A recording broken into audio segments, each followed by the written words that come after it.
તો good morning વિદ્યાર્થી મિત્રો, હું પ્રવીણ પટેલ બાયોલોજી વિષયમાં આપનું સ્વાગત કરું છું. આપણે ધોરણ 12 પ્રકરણ 10 માનવ કલ્યાણમાં સૂક્ષ્મ જીવો એના વિશે અભ્યાસ કરવાનો છે. તો આપણે આજે નવું પ્રકરણ શરૂ કરવા જઈ રહ્યા છીએ. તો બધા પોતાની પાઠ્યપુસ્તક જોડે રાખજો અને નોટબુકમાં નોંધ કરવા જેવા મુદ્દા હોય એ પણ તમે નોંધ કરી લેજો. તો સૌથી પહેલાં માનવ કલ્યાણમાં સૂક્ષ્મજીવોની વાત આપણે કરવી હોય તો સૂક્ષ્મજીવો કોને કહેવા? તો આપણે ધોરણ 11ની અંદર અભ્યાસ કરી ગયા છીએ મિત્રો. ધોરણ 11માં તમે અભ્યાસ કરી ગયા છો કે પૃથ્વીની સપાટી ઉપર ખૂબ જ વિવિધતાવાળા સજીવો રહેતા હોય છે. એ સજીવોની અંદર જોઈએ તો જીવંત સજીવો, સજીવ નિર્જીવને જોડતી કડીઓ વગેરે જોવા મળે છે. સજીવ નિર્જીવને જોડતી કડી એટલે વાયરસ કહેવાય. અને એનાથી ઉપરાંત આપણે જોઈએ તો એકકોષીય જીવો, જેને આપણે મોનેરા અથવા બેક્ટેરિયાની સૃષ્ટિ કહીએ છીએ. એ ઉપરાંત એનાથી આગળ બહુકોષીય સજીવો આવે છે, જેની અંદર વિવિધ પ્રકારની સૃષ્ટિઓ આપણે ભણી ચૂક્યા છીએ 11માં. આપણે એ બધાના પરિપ્રેક્ષમાં જો વિચાર કરીએ તો મોનેરા સૃષ્ટિ જે છે એ, ત્યાર પછી લીલ અને ફૂગ, બરાબર, આ બધા એ સૂક્ષ્મજીવો કહેવાય છે, જે રચનાત્મક રીતે ખૂબ જ નાના સૂક્ષ્મ દેહ ધરાવતા હોય છે. તો બાહ્યકાર રીતે આપણે જ્યારે સજીવ સૃષ્ટિને જોઈએ છીએ ત્યારે વનસ્પતિઓ, પ્રાણીઓ ઉપરાંત સૂક્ષ્મજીવો પૃથ્વી પરના જૈવિક તંત્રના મુખ્ય ઘટકો કહી શકાય. હવે સૂક્ષ્મજીવોનું નિવાસસ્થાન ક્યાં હોય તો તમે આમાં કંઈ મોઢે કરવાનું હોય જ નહીં, બધાને ખબર પડે એવું જ છે કે સૂક્ષ્મજીવો એટલે બેક્ટેરિયા, ફૂગ, એ અત્ર તત્ર સર્વત્ર એટલે પૃથ્વી પર જ્યાં જ્યાં અન્ય સજીવો રહેતા હોય છે ત્યાં દરેક જગ્યાએ સૂક્ષ્મજીવો પણ રહેતા હોય છે. એટલે આવા સૂક્ષ્મજીવો તમે જુઓ તો સામાન્ય રીતે જમીનમાં, હવામાં, પાણીમાં, આપણા શરીરની અંદર તેમજ અન્ય પ્રાણીઓના દેહ અને વનસ્પતિઓમાં પણ જોવા મળતા હોય છે. સૂક્ષ્મજીવો એવા સ્થાને પણ જોવા મળેલા છે કે જ્યાં આગળ વિપરીત પર્યાવરણ હોય મિત્રો. આ નીટ માટે આપણે ખાસ યાદ રાખવું. 11માં તો ભણ્યા છીએ, પણ 12માં પણ ધ્યાન રાખવાનું. તો સૂક્ષ્મજીવો એવા સ્થાને પણ જોવા મળે છે જ્યાં અન્ય જૈવ સ્વરૂપોને ટકવામાં મુશ્કેલી પડે છે, જેમ કે ગરમ પાણીના ઝરણા, જેની અંદર તાપમાન 100 ડિગ્રીથી પણ વધારે હોય છે. ઉકળતું પાણી હોય એની અંદર પણ બેક્ટેરિયા જીવિત જોવા મળતા હોય છે, જેને થર્મો એસિડોફિલ્સ આપણે નામ આપેલું છે. એ જ રીતે જમીનમાં ઊંડે જ્યાં ખૂબ જ દબાણ વધારે હોય ત્યાં પણ સૂક્ષ્મજીવોની હાજરી નોંધાઈ છે, જેથી કરીને એ સૂક્ષ્મજીવો જે છે એની મદદથી ઘણી બધી વિઘટન પ્રક્રિયાઓ પણ થતી હોય છે. અમુક મીટર જાડા બરફના સ્તરોની નીચે પણ અને અતિ એસિડિક વાતાવરણમાં પણ આવા બેક્ટેરિયાની હાજરી જોવા મળે છે. નીચે આકૃતિમાં તમને જુદા જુદા બેક્ટેરિયા બતાવે છે. આકૃતિ એની અંદર લેક્ટોબેસિલસ, દૂધમાંથી દહીં બનાવનારા બેક્ટેરિયા છે એની આકૃતિ છે. ત્યાર પછી અહીંયા ગોળાકાર એવા બેક્ટેરિયા બતાવેલા છે, જેને કોક્સ કહેવામાં આવે છે. ન્યુમોનિયાના બેક્ટેરિયા આવા ગોળાકાર હોય. ત્યાર પછી નીચે આપણે જોઈએ તો સી આકૃતિની અંદર દંડાકાર બેક્ટેરિયા કસા સહિત બતાવેલા છે. એ ઉપરાંત જમણી બાજુની પહેલી આકૃતિ જે છે એ બેક્ટેરિયોફેજ વાયરસ છે. આ શું છે તો આ એક વાયરસ છે, જે બેક્ટેરિયાની અંદર જીવન ગાળનારો પરોપજીવી, બેક્ટેરિયાને રોગ કરનારો વાયરસ બેક્ટેરિયોફેજ છે, બરાબર. પછી શ્વસનને ચેપ કરતો એડેનોવાયરસ, શ્વસન અંગોને ચેપ લગાવતો એડેનોવાયરસ આ છે. અને તમાકુની અંદર રોગ કરનારા જે વાયરસ છે એ અહીંયા આગળ તમને બતાવેલા છે, જેને TMV કહેવામાં આવે, ટોબેકો મોઝેઇક વાયરસ. એ આ પ્રકારના હોય છે. તો આ ખાલી માત્ર આકૃતિઓ જાણકારી માટે છે, મોઢે કરવાની જરૂર નથી. પૂર્ણ નામ મોઢે કરવાનું છે. TMV એટલે ટોબેકો મોઝેઇક વાયરસ. આ તમારે ખાસ મોઢે કરવાનું છે. બીજું અહીંયા આગળ તમને જે માપ આપેલા છે 1500x 1500x, એ એટલે કે 1500 ઘણું મોટું કરીને જોઈએ ત્યારે આવા દેખાય એવો અર્થ છે. ખ્યાલ આવ્યો? હવે બેક્ટેરિયા એકલા જ સૂક્ષ્મજીવો છે એવું નથી. બરાબર, જે કદમાં નાના છે, એકકોષીય છે, બધા જ સૂક્ષ્મ જીવો કહેવાય. તો એની અંદર પ્રજીવો પણ આવી જાય, બેક્ટેરિયા તો આવે જ, ફૂગ પણ આવે જે એકકોષીય હોય છે, સૂક્ષ્મદર્શી વનસ્પતિજન્ય વાયરસો આવે, વિરોઇડ પણ આવે, પ્રાયોન કે જે પ્રોટીનમય ચેપકારકો છે, આ બધા જ સૂક્ષ્મજીવોની યાદીમાં સમાવિષ્ટ છે. તો આ તમારે MCQ માટે ખાસ યાદ રાખવાનું કે સૂક્ષ્મજીવ કોને કહેવાય. તો એકલા બેક્ટેરિયાને સૂક્ષ્મજીવ નથી માનવાના, બેક્ટેરિયા ઉપરાંત પણ આવા સૂક્ષ્મજીવો હોય છે. સૂક્ષ્મજીવો જેવા કે બેક્ટેરિયા અને ઘણી ફૂગને પોષણયુક્ત માધ્યમની અંદર ઉછેરવામાં આવે છે. એટલે એનું આપણે ઇન્ક્યુબેશન કરીએ છીએ આપણા કોઈ લાભના હેતુથી આપણે એનો ઉછેર કરીએ છીએ, જેને આપણે નરી આંખે પણ જોઈ શકીએ છીએ. જે વસાહતો આપણે બનતી હોય એને નરી આંખે પણ જોઈ શકીએ છીએ. એમ કે બ્રેડ ઉપર અથવા રોટલી ઉપર ફૂગ આવી છે, તંતુમય તાંતણામય ફૂગ, તો એની વસાહત 2-3 દિવસ પછી તમને સ્પષ્ટ જોવા મળતી હોય છે. સંવર્ધિત માધ્યમ સૂક્ષ્મજીવોના અભ્યાસ માટે ખૂબ જ જરૂરી માધ્યમ કહેવાય છે. હવે સૂક્ષ્મજીવો લાભદાયી તો છે જ, પણ સાથે સાથે ઘણા જે છે સૂક્ષ્મજીવો નુકસાનકારક પણ હોય છે. તો ઘણા સૂક્ષ્મજીવો રોગ પ્રેરક હોય છે, રોગકારકો તરીકે કામ કરે છે.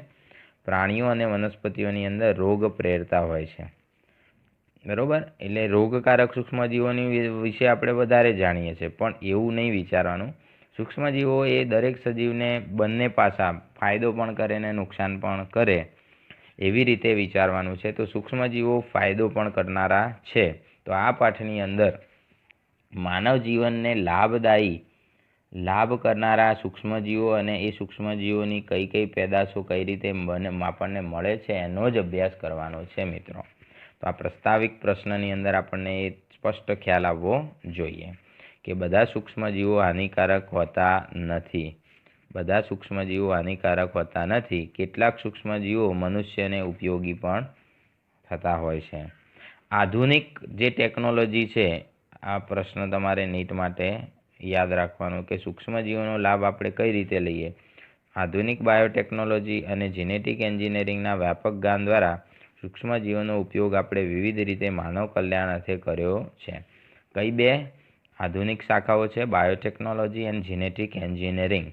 તો આ બે એવી વસ્તુ છે જેની મદદથી આપણે સૂક્ષ્મજીવોને આપણા લાભદાયી ઉત્પાદનો મેળવવા માટે ઉછેરીએ છીએ અને એનો ઉપયોગ કરીએ છીએ.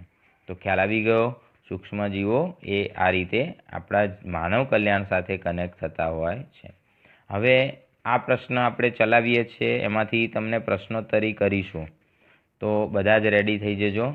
આ ઘરગથ્થુ ઉત્પાદનો તમારા રોજિંદા જીવનની અંદર ઘરગથ્થુ ઉત્પાદનો તમે ઘરે જે વાપરો છો એની જ વાત કરી છે, તો બધાને આવડવું જ જોઈએ.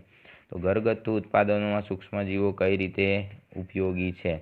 તો આપણે સૂક્ષ્મજીવો કે તેની નિપજોનો રોજ ઉપયોગ કરીએ છીએ. તો દૂધમાંથી દહીં બનાવવાની વાત આવે, છાશ દહીં તો આપણે રોજ ખાતા જોઈએ છે. તો એમાં બેક્ટેરિયા હોય છે જેનું નામ છે લેક્ટોબેસિલસ. શું નામ છે એનું? લેક્ટોબેસિલસ. આ બેક્ટેરિયા જે છે એ દૂધમાં રહેલા લેક્ટોઝનું લેક્ટિક એસિડમાં આથવણ કરે છે. આ બેક્ટેરિયાનું કામ શું છે? લેક્ટોઝ નામની શર્કરા હોય છે દૂધમાં, એનું લેક્ટિક એસિડની અંદર રૂપાંતર કરે છે. એટલે એનું બીજું નામ, લાડકું નામ છે lactic acid bacillus. LAB, lactic acid bacillus. Lactic acid એ બેક્ટેરિયા દૂધમાં જ વૃદ્ધિ પામે છે, કારણ કે એના વૃદ્ધિ માટે એને લેક્ટોઝનું માધ્યમ અતિ આવશ્યક હોય છે અને દૂધમાંથી દહીં બની જાય છે. વૃદ્ધિ દરમિયાન તેઓ એસિડ સર્જે છે જે દૂધને જમાવે છે અને દૂધમાં રહેલા પ્રોટીનનું આંશિક પાચન પણ કરતા હોય છે. અને આવું જે દૂધ હોય, આંશિક પાચન થયેલું દૂધ એટલે કે દહીં કહીએ છીએ, એ આપણને વધુ લાભદાયી હોય પાચન તંત્ર માટે. દહીંની થોડી માત્રા કે જે નિવશ્ય દ્રવ્ય કે આરંભના સ્વરૂપના તાજા દૂધમાં ઉમેરવામાં આવે છે, જેમાં લાખો બેક્ટેરિયા હોય છે, જેને આપણે મેળવણ કહીએ છીએ. દૂધમાંથી દહીં બનાવવું હોય તો કઈ રીતે બને તમારા મમ્મીને પૂછી જોજો, તમને ખ્યાલ હોય તો વાંધો નહીં. તો દૂધ હોય એને સાધારણ ગરમ કરવાનું અને એની અંદર આપણી પાસે પડી રહેલું જૂનું દહીં હોય એના 1-2 ચમચી ઉમેરી દેવાની. તો એમાં તમે જે ઉમેરણ કરો છો, મેળવણ કહેવાય એને, એમાં લાખોની સંખ્યામાં બેક્ટેરિયા હોય છે એક ચમચી દહીંમાં, જે ધીમે ધીમે તમારા તાજા દૂધની અંદર અથવા સાધારણ ગરમ કરેલા દૂધમાં ધીમે ધીમે શું કરે છે, આથવણ કરે છે અને સમગ્ર દૂધમાં એની સંખ્યા અબજો થઈ જાય છે અને દૂધ દહીંમાં પરિવર્તિત થઈ, એટલે કે અનુકૂળ તાપમાને તેઓ ગુણિત થઈ અને દૂધમાંથી દહીં બનાવે છે, જે દૂધની અંદર વિટામિન B12ની માત્રા વધારી પોષણ સંબંધી ગુણવત્તામાં વધારો કરે છે. જો તો દહીં ખાવાનો ફાયદો શું મિત્રો? તો દહીં ખાવાનો ફાયદો એક તો આંશિક એની અંદર પ્રોટીનનું પાચન થયેલું છે. બીજું, એની અંદર વિટામિન B12ની માત્રા વધી જાય છે, હોય છે પણ આપણા શરીરને પ્રાપ્ત થાય એવી વિટામિન B12ની માત્રા વધારવામાં આ સૂક્ષ્મજીવ લાભદાયી હોય છે. તો આ દૂધમાંથી દહીંવાળાની આખી સ્ટોરી આપણે સમજ્યા, લેક્ટોબેસિલસની. હવે એ જ રીતે ઢોસા, ઇડલી બનાવવા માટે વપરાતું ખીરું એ પણ બેક્ટેરિયાના આથવણની ક્રિયાથી જ બને છે. આ ખીરામાં CO2 ઉત્પન્ન કરવાને કારણે તે ફૂલેલું લાગે છે. તમે ઘરે ઇડલી, ઢોસા, ઢોકળાનું પલાળો છો, બરાબર, ખીરું એને તમારે મૂકી રાખવું પડે ને એમાં શું થવા દેવું પડે? આથવણ. એટલે અડધી તપેલી શરૂઆતમાં મૂકી હોય અને 4-5 કલાક હોય ઉનાળામાં, પછી તમે એને જુઓ તો આખી તપેલી થઈ જાય ફૂલીને. તો એનું કારણ શું છે? તો એ આથવણની ક્રિયા. બ્રેડ બનાવવા માટે વપરાતા ખીરામાં પણ બેકર્સ ઈસ્ટ યાદ રાખવાનું છે, MCQ અગત્યનો છે. બ્રેડની બનાવટ માટે વપરાતી ઈસ્ટ એને બેકર્સ ઈસ્ટ કહેવામાં આવે છે, જેની મદદથી જે બ્રેડ બનાવવાનો લોટ હોય છે મેદાનો, એની અંદર આથવણ આવે છે અને એ આથવણને કારણે બ્રેડ જે છે એ એની અંદર જાળી પડતી હોય છે પાઉં અને બ્રેડમાં. તો એનું કારણ આ બેકર્સ ઈસ્ટ છે. કેટલાક પ્રણાલીગત પીણા અને ખોરાક પણ સૂક્ષ્મજીવો દ્વારા થતા આથવણથી જ મેળવવામાં આવે છે. MCQ માટે આ તમારે ખાસ યાદ રાખવાનું છે કે દક્ષિણ ભારતમાં પ્રણાલીગત ટોડી નામનું પીણું છે. એ પામ નામનું વૃક્ષ છે, એના રસમાં આથો લાવીને બનાવવામાં આવે છે. જેમ આપણે કોઈ ઘરે મહેમાન આવે ચા પીએ છીએ, એ રીતે ત્યાંના લોકો, દક્ષિણ ભારતના લોકો ટોડી નામનું પીણું એ તહેવારોના અંદર પીરસતા હોય છે. તો એ પણ આથવણથી જ મળે છે. એ જ રીતે માછલી, સોયાબીન, વાંસને પણ આથવણની પ્રક્રિયામાંથી પસાર કરી ખાદ્ય સામગ્રી બનાવવામાં આવે છે. તો આથવણની પ્રક્રિયાથી આપણને ઘણો ફાયદો થતો હોય છે. પછી તમે તમારા ઘરે સૌથી વધુ પસંદ કરો છો એવું ચીઝ, લગભગ 95% લોકો એવા છે કે જેને ચીઝ ભાવતું જ હોય છે. તો આ ચીઝ જે છે એ પણ કઈ રીતે બનાવવામાં આવે છે? તો એ પણ સૂક્ષ્મજીવોની મદદથી જ બનાવવામાં આવતું હોય છે. તો ચીઝની પણ વેરાયટી અલગ અલગ હોય છે. તો ચીઝની જુદી જુદી જાત તેના પોત એટલે કે તેનું બંધારણ, સુગંધ અને સ્વાદને કારણે જાણીતી છે. તમે બજારમાં જશો તો ચીઝની અલગ અલગ વેરાયટી મળશે. મોઝરેલા ચીઝ ને બીજા બધા, મને તો નામ બહુ યાદ નથી. પ્રોસેસ ચીઝ હોય, મોઝરેલા ચીઝ હોય, આવા બધા જુદા જુદા ચીઝ મળતા હોય છે. તો એનું કારણ શું છે કે જુદા જુદા ચીઝ બનાવવા જુદા જુદા સૂક્ષ્મજીવો વાપરતા હોય છે, એટલે બંધારણ અને સ્વાદ, સુગંધ બદલાય છે. હવે અહીંયા સ્વીસ ચીઝ એક ઉદાહરણ તમને આપેલું છે. સ્વીસ ચીઝ, એમાં તમને મોટા મોટા કાણા જોવા મળે. તો એનું કારણ એમાં CO2 વાયુ ઉત્પન્ન થયેલો હોય એટલે અંદર તમને કાણા જોવા મળે. અહીંની જે સામાન્ય ચીઝ લાવશો એમાં નહીં જોવા મળે, પણ સ્વીસ ચીઝમાં આવું થતું હોય છે. એનું કારણ એના બેક્ટેરિયા છે, જેનું નામ પ્રોપિયોની બેક્ટેરિયમ શર્માની. શું નામ છે? પ્રોપિયોની બેક્ટેરિયમ શર્માની. આ નામ તમારે યાદ રાખવાનું છે, જે સ્વીસ ચીઝ બનાવવા માટે વપરાતું હોય છે. એ જ રીતે બીજી ચીઝ પણ અહીંયા આગળ તમને ઉદાહરણમાં આપેલી છે, રોકવીફોર્ટ ચીઝ. બીજી ચીઝ અહીંયા આપેલી છે જેનું નામ છે રોકવીફોર્ટ ચીઝ. તો આ રોકવીફોર્ટ ચીઝ જે છે એ રોકવીફોર્ટ ચીઝ એને પકવવા એટલે કે એને બનાવવા માટે એની ઉપર વિશેષ પ્રકારના ફૂગનું સંવર્ધન કરવામાં આવે છે, એટલે કે ફૂગ વડે બનાવવામાં આવે છે, જે ચીઝને ચોક્કસ સ્વાદ અને સુગંધ આપતું હોય. મતલબ રોકવી જે ફોર્ટ ચીઝ છે, રોકવીફોર્ટ ચીઝ, એ ફૂગની મદદથી સંવર્ધિત થાય છે. ફૂગનું નામ નથી આપ્યું, પણ તમારે આ બાબત પણ MCQના દૃષ્ટિકોણથી યાદ રાખવાની છે. તો ખ્યાલ આવી ગયો મિત્રો. આ પ્રશ્નમાં તમને તમારા જીવન સાથે સંકળાયેલી જે ઘરગથ્થુ ઉત્પાદનો છે એવી બાબતો આપેલી છે, જેમાં સૂક્ષ્મજીવો મહત્વનો ભાગ ભજવતા હોય છે. વિદ્યાર્થી મિત્રો, સૂક્ષ્મજીવો એ આપણે જોયું ઘરગથ્થુ રોજિંદા જીવનની અંદર વપરાતી પેદાશોમાં તો મહત્વનો ભાગ ભજવે જ છે, પણ અહીંયા આગળ આપણે એનાથી થતા અન્ય લાભ પણ સમજવાના છે આ પાઠમાં. તો અહીંયા આગળ પ્રશ્ન છે તમારી સામે કે ઔદ્યોગિક ક્ષેત્રે ઉત્પાદન માટે સૂક્ષ્મજીવો કઈ રીતે ઉપયોગમાં લેવાય. મતલબ કે મોટી મોટી ઇન્ડસ્ટ્રીઓની અંદર આ સૂક્ષ્મજીવો કઈ રીતે મદદ કરતા હોય છે. તો સૂક્ષ્મજીવો દ્વારા માનવજાતને ઉપયોગી એવા ઘણા ઔદ્યોગિક ઉત્પાદનો મળતા હોય છે, જેના માટે તેમને સંશ્લેષિત કરવામાં આવે, જેમ કે પીણા અને એન્ટીબાયોટિક દ્રવ્યોના ઉત્પાદન એ ઔદ્યોગિક ક્ષેત્રે સમાવેશ થાય છે.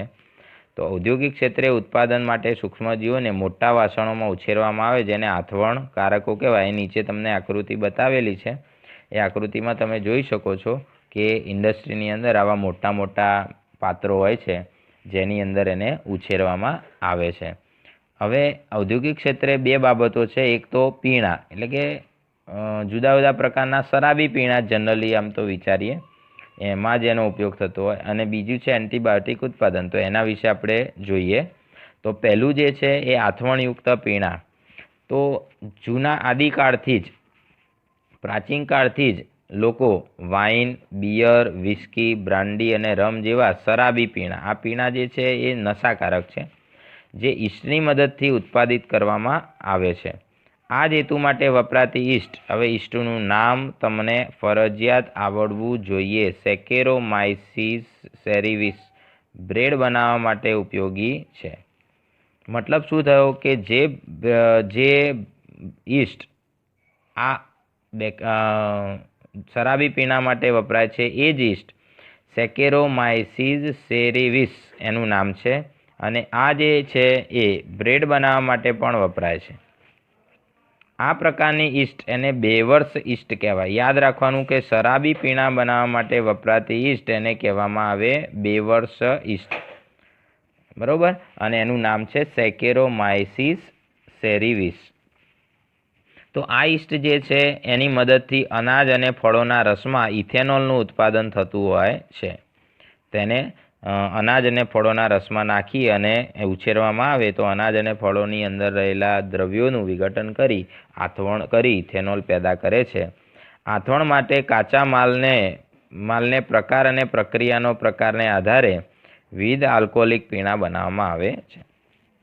તો જે ઈસ્ટ છે એનો પ્રકાર તો ફિક્સ છે, પણ એનો જે કાચો સામાન વાપરો છો એના આધારે જુદા જુદા આલ્કોહોલિક પીણા બને છે. તો વાઇન અને બિયરનું ઉત્પાદન નિસ્યંદન વગર જ મેળવાય છે, જ્યારે વિસ્કી, બ્રાન્ડી અને રમ એ આથવણ પામેલા રસમાંથી નિસ્યંદન વડે મળે છે. નિસ્યંદન એટલે શું? તો એને વરાળ સ્વરૂપમાં ફેરવવાનું અને એ વરાળને ઠારીને અલગ કરી દેવાની. તો વિસ્કી, બ્રાન્ડી ને રમ એ રીતે બને છે. તો આ વસ્તુ પણ MCQ માટે તમારે યાદ રાખવાની છે. નીચે તમને આથવણ પ્લાન્ટ મતલબ દારૂ ઉત્પાદન કરવા માટેનો પ્લાન્ટ આપેલો છે. તો ઔદ્યોગિક રીતે જોઈએ તો આપણા દેશમાં તો નહીં, પણ બીજા દેશોની અંદર આનું બહુ મોટું માર્કેટ છે. લોકો છૂટથી આનો ઉપયોગ કરતા હોય છે. આપણે ગુજરાત રાજ્ય સિવાય ભારતમાં પણ આનું ઉત્પાદન અને વેચાણ થતું જ હોય છે. તો આ આથવણયુક્ત પીણા, એની અંદર સૂક્ષ્મજીવનો ફાળો એ આપણે સમજ્યા છીએ.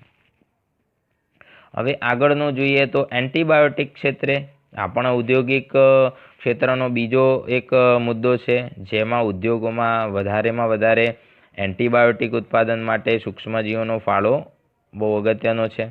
તો અહીંયા આગળ એન્ટીબાયોટિક કોને કહેવાય? તો આપણે પહેલાં સમજવાનું છે. એન્ટી એટલે વિરોધી ને બાયો એટલે જીવન. તો સૂક્ષ્મજીવો જે છે એને મારવા માટે વપરાતો દ્રવ્ય એને એન્ટીબાયોટિક કહેવાય. તો સૂક્ષ્મજીવો દ્વારા થતા રોગો જે છે એને મટાડવા માટે સૂક્ષ્મજીવોને મારવા પડે. બેક્ટેરિયાજન્ય રોગોને મટાડવો હોય તો બેક્ટેરિયાને મારવા પડે. તો એ બેક્ટેરિયાના જીવનનો વિરોધ કરનારા દ્રવ્યો એને એન્ટીબાયોટિક કહેવામાં આવે છે. તો એન્ટી ગ્રીક શબ્દ છે જેનો અર્થ વિરોધ અને બાયોનો અર્થ જીવન, બંનેના સમન્વય દ્વારા બનેલો શબ્દ જીવન વિરુદ્ધ, એટલે કે જે સજીવો દ્વારા રોગો થાય છે રોગોના સંદર્ભમાં તેના જીવનનો વિરોધ કરવા. બરોબર. હવે આ એન્ટીબાયોટિક દ્રવ્યોનું ઉત્પાદન 20મી સદીની અત્યંત મહત્વપૂર્ણ શોધ માનવામાં આવે છે અને માનવ સમાજના કલ્યાણ માટે ખૂબ મોટી ઉપલબ્ધિ છે. ઘણા બધા રોગોની સારવાર એના કારણે અત્યારે હાલ શક્ય બનેલી છે. બરોબર. મનુષ્યના સંદર્ભની અંદર જોઈએ તો જીવન વિરુદ્ધ નહીં પણ પૂર્વ જીવન માનવામાં આવે છે. પ્રતિજૈવિક દ્રવ્યો એક પ્રકારના રસાયણો છે, એક પ્રકારના કેમિકલ્સ જ હોય છે જેનું નિર્માણ સૂક્ષ્મજીવો દ્વારા કરવામાં આવે છે. હવે સૂક્ષ્મજીવો જે છે, બરાબર, ધારો કે ફૂગ હોય, પેનિસિલિન નામની ફૂગ છે, તો આ ફૂગ પોતાના ચયાપચયની ક્રિયાઓ કરે છે અને એ નોર્મલી જેમ આપણે ઉત્સર્જન કરીએ છીએ મૂત્ર અને પરસેવાનું, એ જ રીતે એ પણ શું કરે છે, અમુક દ્રવ્યોનું ઉત્સર્જન કરે છે. એના એ ઉત્સર્ગ દ્રવ્યો એ પેનિસિલિન ફૂગ માટે નકામા છે, એટલે બહાર શરીરની બહાર ત્યાગ કરે છે. પણ આવા ઉત્સર્ગ દ્રવ્યો જે છે એનો બીજા સૂક્ષ્મજીવો પર વિપરીત પ્રભાવ પડે છે. એટલે કે એ જે ઉત્સર્ગ દ્રવ્ય પેનિસિલિનનું ઉત્સર્ગ દ્રવ્ય કહેવાય, એ જો બીજા સજીવ ઉપર આપણે બીજા બેક્ટેરિયા પર આપાત કરીએ તો એ બેક્ટેરિયાને એનાથી નુકસાન થાય છે અને બેક્ટેરિયા મરી જાય છે. ખ્યાલ આવી ગયો? તો એક પ્રકારના સૂક્ષ્મજીવો દ્વારા નિર્માણ પામેલું ઉત્સર્ગ દ્રવ્ય અન્ય સૂક્ષ્મજીવોને મારી નાખે છે અથવા તેમની વૃદ્ધિને મંદ પાડે છે. સર્વપ્રથમ શોધાયેલું એન્ટીબાયોટિક તમને ખબર હોવી જ જોઈએ. એનું નામ છે પેનિસિલિન. એલેક્ઝાન્ડર ફ્લેમિંગ નામના વૈજ્ઞાનિકે સૌ પ્રથમ આ શોધ્યું હતું અને સ્ટેફાઇલોકોકાઈ બેક્ટેરિયા પર કાર્ય કરી રહ્યા હતા ત્યારે તેમણે જોયું કે ધોયા વગરની સંવર્ધી પ્લેટ પર મોલ્ડ ઉત્પન્ન થઈ હતી જ્યાં સ્ટેફાઇલોકોકસ વૃદ્ધિ પામી શકી નહીં. એનો મતલબ શું થયો કે સ્ટેફાઇલોકોકસ જે છે બેક્ટેરિયા છે અને એની વૃદ્ધિ કરવા એ જે પ્લેટ વાપરતો હતો એને ધોયા વગર વાપરી તો એમાં વૃદ્ધિ ના થઈ અને ધોઈને વાપરી તો વૃદ્ધિ થઈ. તો ધોયા વગરની પ્લેટમાં શું એવું હતું એણે શોધ્યું. તો એણે જોયું કે જે પ્લેટ ધોયા વગરની હતી તેની અંદર એક પ્રકારની મોલ્ડ, એટલે ફૂગનો પ્રકાર છે, ઝેરી ફૂગ, એને મોલ્ડ કહેવાય. તેણે નોંધ્યું કે મોલ્ડ દ્વારા ઉત્પન્ન થયેલા રસાયણને લીધે આવું થયું. પછી તેણે પેનિસિલિન એવું નામ આપ્યું અને જે મોલ્ડ છે એનું નામ હતું પેનિસિલિયમ નોટાટમ. આ યાદ રાખવાનું છે. પેનિસિલિન ઉત્પાદન કરતી ફૂગનું નામ શું છે? તો પેનિસિલિયમ નોટેટમ નામની ફૂગમાંથી પેનિસિલિન મેળવવામાં આવેલું છે. તો આખો એક આ ઘટનાક્રમ છે, કઈ રીતે એલેક્ઝાન્ડર ફ્લેમિંગે શોધ કરી છે. બરાબર. ત્યાર પછી બીજા વૈજ્ઞાનિકોએ પણ સમય પસાર થતાં આવી જ એન્ટીબાયોટિકની સંશોધન આગળ વધાર્યું. તો અહીં લખ્યું છે અર્નેસ્ટ ચેઇન અને હાવર્ડ ફ્લોરે એક તીવ્ર ક્ષમતા ધરાવતી ઉપયોગી એન્ટીબાયોટિકની શોધ કરી. આ એન્ટીબાયોટિકનો ઉપયોગ બીજા વિશ્વયુદ્ધની અંદર ઘાયલ થયેલા અમેરિકન સૈનિકોની સારવારમાં વ્યાપક રૂપે કરવામાં આવ્યો. બરાબર. ફ્લેમિંગ, ચેઇન અને ફ્લોરેન આ ત્રણેયને ભેગો એક નોબેલ પુરસ્કાર 1945ની અંદર આપવામાં આવેલું, જે માનવ જીવન માટે અગત્યના એન્ટીબાયોટિકના શોધક તરીકે ઉભરી આવેલા. પેનિસિલિન પછી અન્ય એન્ટીબાયોટિકને પણ અન્ય સૂક્ષ્મજીવોમાંથી અલગ કરવામાં આવ્યા. અત્યારે હાલ ઘણા બધા પ્રકારના એન્ટીબાયોટિક બજારમાં ઉપલબ્ધ છે. હવે કયા રોગો છે આ ખાસ યાદ રાખવાનું છે મિત્રો, કે એન્ટીબાયોટિકનો ઉપયોગ કયા રોગોની સારવારમાં થઈ રહ્યો છે. તો પ્લેગ, કાળી ખાંસી, ડિપ્થેરિયા, રક્તપિત્ત જેવા ભયાનક રોગો જેને કારણે વિશ્વમાં લાખો લોકો મર્યા છે, તેઓના ઉપચાર માટે એન્ટીબાયોટિક દ્વારા રોગોની સારવારમાં ઘણો સુધારો થયો છે. અત્યારે આવા રોગોથી કોઈ બહુ ઝડપથી મળતું નથી. આવા રોગ જ્યારે કોઈને થાય છે ત્યારે એની સારવાર એન્ટીબાયોટિક દ્વારા સરળતાથી આપવામાં આવે છે. તો આ જે બાબતો છે, આખો પ્રશ્ન ખૂબ જ આઈએમપી છે. બરાબર. આખો પ્રશ્ન તમારે યાદ રાખવાનો છે. આઈએમપી આમ તો કહી શકાય ખૂબ જ સરળ પાઠ છે, એટલે આ પાઠ બધાએ મોઢે કરવાનો જ આગ્રહ રાખવાનો છે. પાઠ સરળ હોય તો પછી આપણે એના બધા જ મુદ્દા યાદ રાખવાનો પ્રયત્ન. ઓકે, હવે અહીંયા આગળ આપણે આજનો આ પહેલો પાઠ જે છે ભાગ 1 એને પૂર્ણ જાહેર કરીએ છીએ. આવતા પીરિયડમાં વધુ આગળ બીજી વિગતો સાથે વાત કરીશું. ત્યાં સુધી સર્વે મિત્રોને જય સ્વામિનારાયણ, જય હિન્દ.